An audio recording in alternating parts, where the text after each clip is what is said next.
What historical connections can you make between your time and ours when it comes to the violence in our communities? The connection I can make between my time and now with violence in the communities is that the same frustrations existed. There were riots, there were gang fights, there was all kinds of frustration.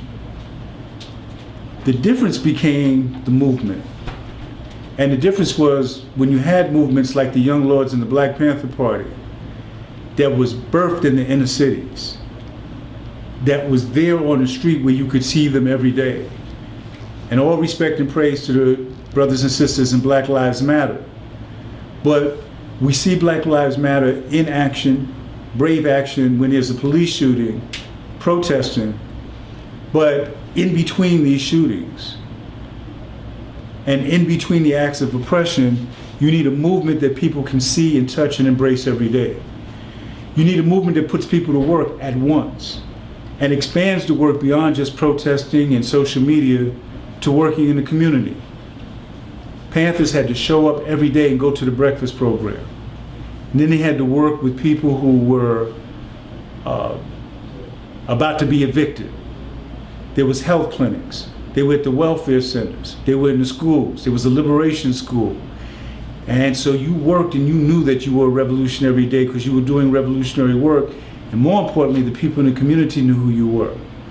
And so a lot of people were able to come in before the situation exploded in their communities and in their lives and walk into a Panther office or a Young office and be put to work, relieve that frustration.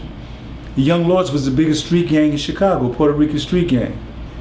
Fred Hampton, who was head of the Chicago Black Panther Party, politicized those brothers and sisters, and they became the Young Lords organization, and finally the Young Lords Party. So you can turn gang members into revolutionaries. Malcolm X was a thug and a prisoner, you know, politically correct, we would say an incarcerated person. He was a convict, and he educated himself and became one of our greatest liberation thought leaders and revolutionary leaders.